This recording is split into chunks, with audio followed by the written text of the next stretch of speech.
Bienvenidos y bienvenidas a Paz en Disputa, un espacio para reflexionar sobre los límites del sistema internacional y la defensa de la dignidad humana en contextos de guerra y de poder. Episodio 1. El conflicto Rusia-Ucrania y los límites del sistema internacional. Soy Miriam Silgado, trabajadora social y estudiante de especialización en derechos humanos, y en este podcast quiero invitarte a pensar el conflicto entre Rusia y Ucrania, no solo el sistema internacional para proteger la dignidad humana.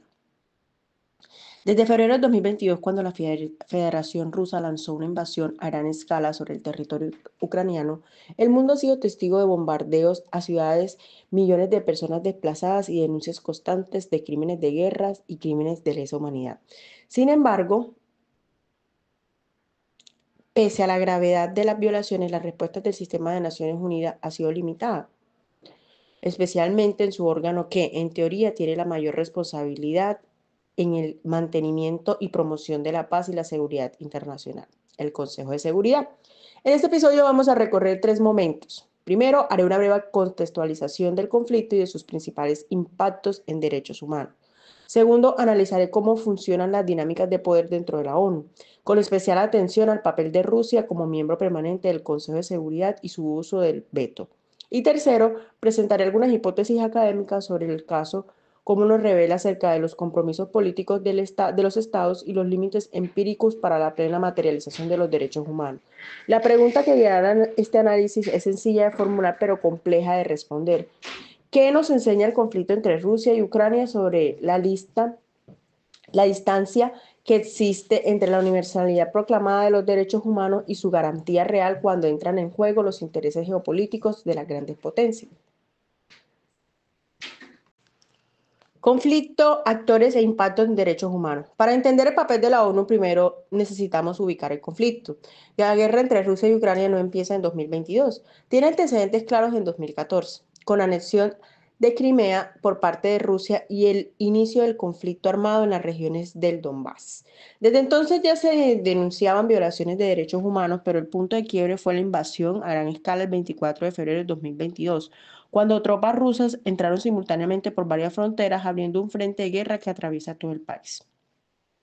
Entre los actores principales encontramos por un lado la Federación Rusa, que se presenta como garante de su propia seguridad y ha justificado la invasión con narrativa de desnazificación y de contención a la OTAN. Por otro lado, Ucrania, que reclama su derecho a la integridad territorial y a la autodeterminación y que ha recibido apoyo militar, económico y político de estados y organizaciones como la Unión Europea y la OTAN, pero el actor central y más vulnerable es la población civil que está soportando el peso de la guerra. Los informes de la Oficina del Alto Comisionado de las Naciones Unidas para los Derechos Humanos describen un panorama devastador: miles de personas civiles asesinadas, decenas de miles heridas y un número creciente de víctimas a medida que el conflicto se prolonga. Solo entre diciembre de 2024 y mayo de 2025 se registró un aumento significativo de víctimas civiles respecto al año anterior, evidenciando la intensificación de los ataques y el uso de nuevas tácticas de guerra como los drones armados. La guerra también ha generado una crisis de desplazamiento masivo.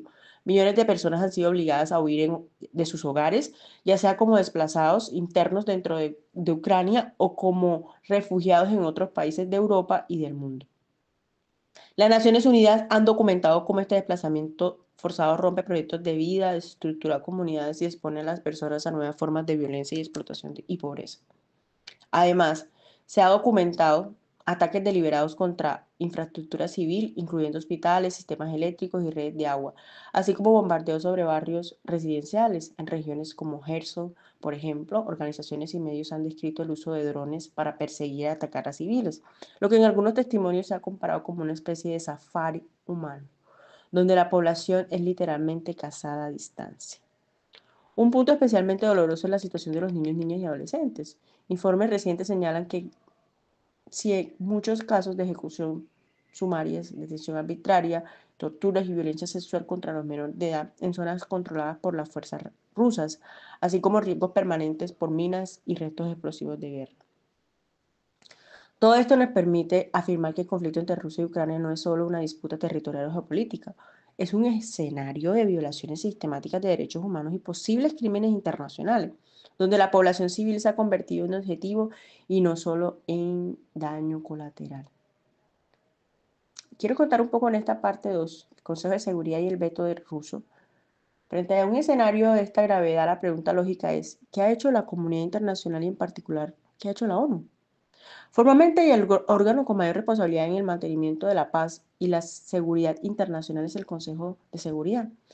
Allí se sientan 5 miembros permanentes con derecho de veto: Estados Unidos, Rusia, China, Francia y Reino Unido, y 10 miembros no permanentes elegidos por periodo de 2 años.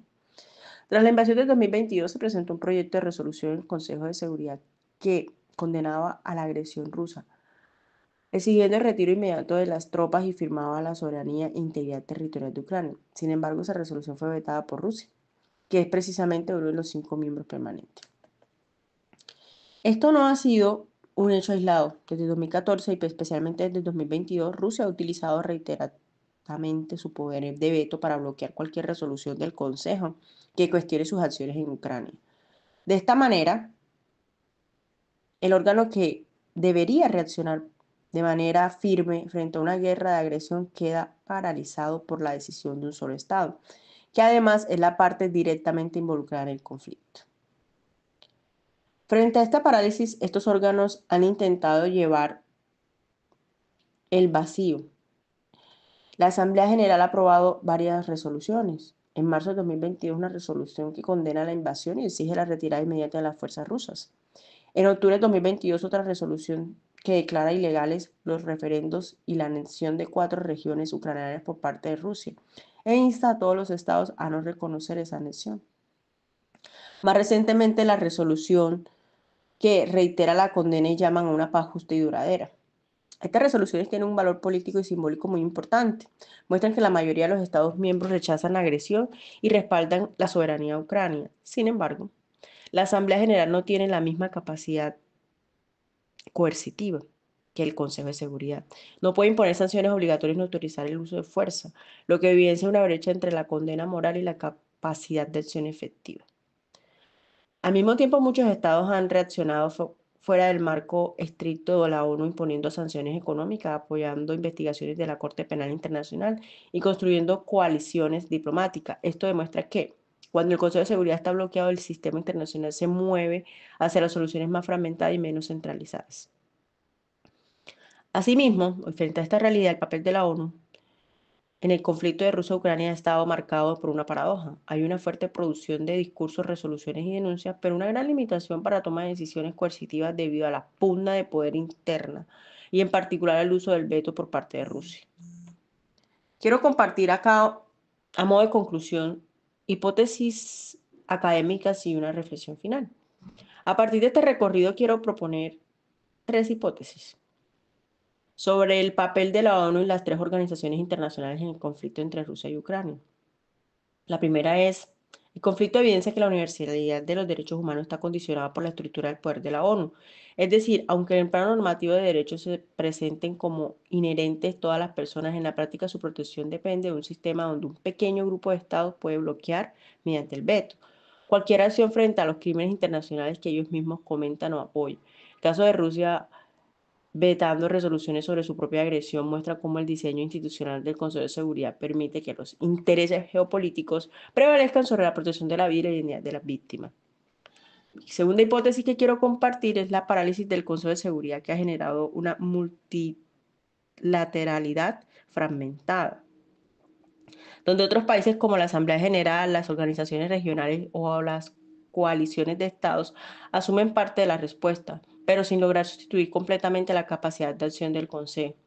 Las resoluciones de la Asamblea General condenan la agresión y reafirman principios fundamentales del derecho internacional, pero no detienen los bombardeos ni el desplazamiento forzado. De esta manera se produce una separación entre la legitimidad discursiva de la defensa de los derechos humanos y la efectividad material de esta defensa. Como tercera hipótesis, no menos importante, el conflicto de Rusia y Ucrania está acelerando los debates sobre la necesidad de reformar el Consejo de Seguridad y, en particular, de limitar el uso del veto en contextos de genocidio, crímenes de guerra, crímenes de lesa humanidad o agresión. Algunos autores han planteado que el propio texto de la Carta de la ONU podría interpretarse en el sentido de restringir el veto cuando un Estado es parte en el conflicto en que se está discutiendo, y diversas iniciativas de la sociedad civil y de estados buscan que al menos existe una obligación política de abstenerse a vetar medidas destinadas a prevenir atrocidades masivas. Si estas discusiones no prosperan o no, será un indicador clave del futuro del sistema de protección internacional de los derechos humanos. Estas hipótesis antes planteadas no agotan el tema, pero permiten ver algo importante. El conflicto entre Rusia y Ucrania no solo se libra en los territorios ocupados, en las trincheras o en las ciudades bombardeadas.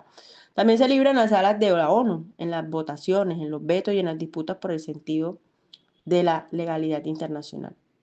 Finalmente, mi pregunta queda abierta y es la siguiente. Si la comunidad internacional será capaz de transformar estas tensiones en reformas concretas que acerquen la práctica institucional o la promesa de la universalidad de los derechos humanos, o si seguiremos viviendo un mundo donde la dignidad humana está siempre condicionada por el mapa del poder global. Gracias por escuchar este podcast. Soy Miriam Silgado y te invito a seguir pensando con mirada crítica y compromiso ético, social y político. ¿Cómo hacemos para que los derechos humanos dejen de ser una promesa en el papel y se conviertan en una realidad para que las personas hoy vivan la guerra en su propio cuerpo y en su propio territorio?